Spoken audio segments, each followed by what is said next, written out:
U.S. President Donald Trump's trade war has prompted a frantic search for new markets for Canadian trade. But the sheer size of the American economy is hard to replace. In the world's second largest market, China, well, relations are strained to say the least. Canada has a slate of tariffs in place on Chinese imports, including on electric vehicles, steel, and aluminum.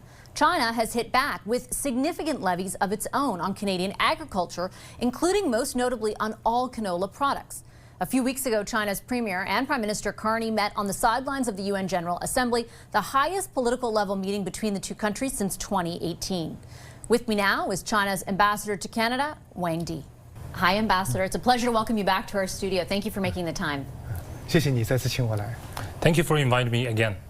I'm going to start right away on the primary irritant between Canada and China right now, and that is the tariffs on electric vehicles and tariffs on canola and other agricultural products. I have a very simple question.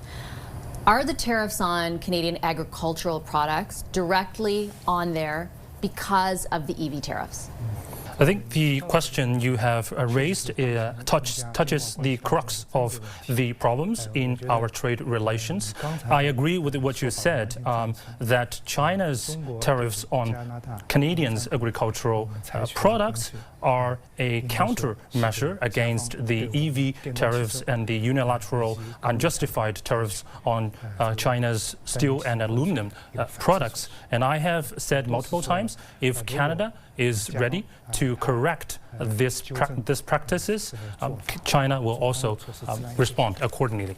Can I follow up then and ask very bluntly, if Canada removes the tariffs on Chinese EVs, China will then remove tariffs on Canadian agricultural products? So if Canada removes the unilateral unjustified tariffs on Chinese products, China will also reciprocate accordingly. And if the EV tariffs are removed, then China will also remove the tariffs on the relevant products of Canada. So Canada maintains that those tariffs, or has maintained until very recently, I should say, that those tariffs are justified. I know that China does not feel that they're justified, as you just pointed out. I do want to ask, though, against the backdrop of the proposition from China to Canada, the one we discussed last time, of expanding our relationship based on, I believe, what you called mutual practical interests. Would it be naive of Canada to expand a relationship wherein, you know, for example, on canola, most of our canola goes to China, and you have used that specific agricultural good to essentially retaliate against Canada? Like you've used the fact that we depend on China as a primary export market to exploit it. Would it be naive of us to expand a relationship wherein that is what's happening? Well, the essence of bilateral trade cooperation and trade relationship is mutually beneficial and win-win. If you look at the history of the past decades of China-Canada relationship, you will see that in trade we have achieved fruitful outcomes, and these outcomes are the result of mutual respect and win-win cooperation and mutual benefit.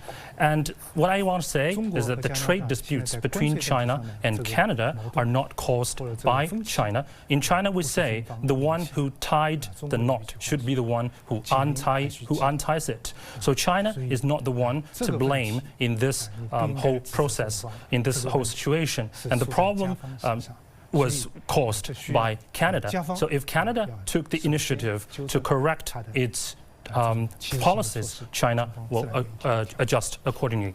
I understand the point that you're making, and I understand that Canada was first to levy tariffs on EVs. Once again, I'll point out that the Canadian government at the time identified a host of reasons, everything from national security to the domestic industry here, and aligning with U.S. policy to implement those tariffs. I understand your characterization, and I'm not looking to necessarily lay blame. I'm asking because the pitch right now and the prospect that the government is considering is an expanded relationship with China, an expanded economic relationship with China. In canola, we have a prime example of a product that, you know, Canadians have decided should mostly go to China. And you use that fact, China uses that fact to hit back somewhere where you know it will hurt.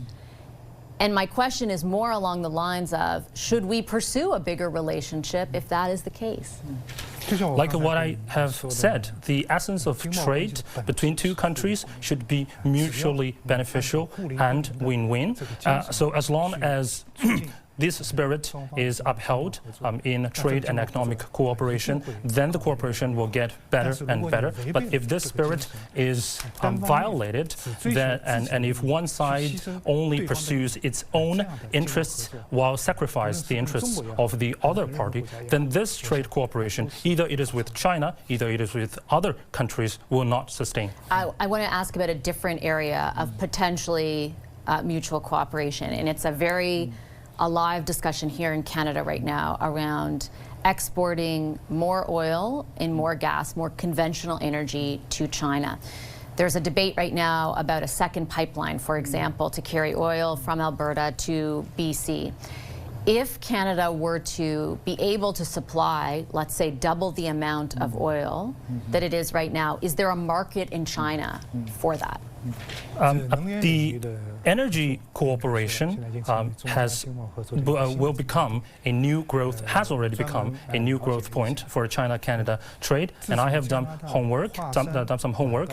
After the TMX expansion project was opened, the import of oil, crude oil by China from Canada has exceeded 1 million tons every month. And in June this year, this number was 1.56 million tons. So can I put a fine point on it? Is there appetite in China for more Canadian crude oil?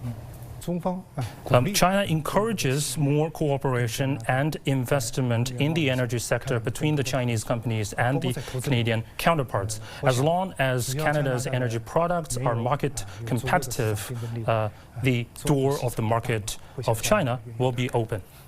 Finally, I have one last question for you, Ambassador, and it's on more broadly the relationship between Canada and China, because since the last time we spoke, there have been many changes, I think punctuated by the meeting that took place a few weeks ago on the sidelines of the United Nations General Assembly between the Premier and the Prime Minister.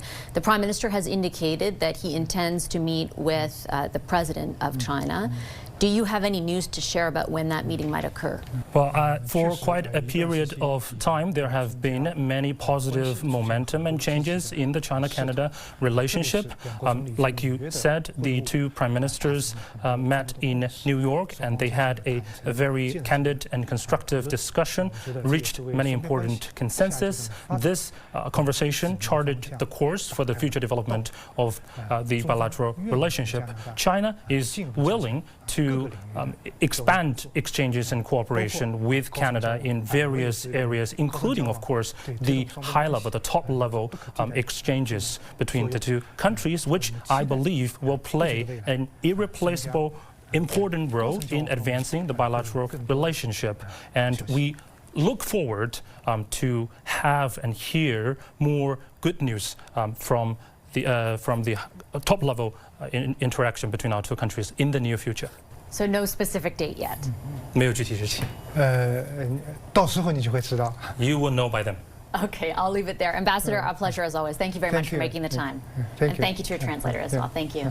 When we come back, the pipeline feud heats up. Alberta's plan for a new oil pipeline has the province at odds with its neighbor, British Columbia, while the federal government is right in the middle. Can the Prime Minister bridge the gap? Does he even want to? The Sunday strategy session with Shannon Phillips, Corey Tonight, and Scott Reed will be here after a short break.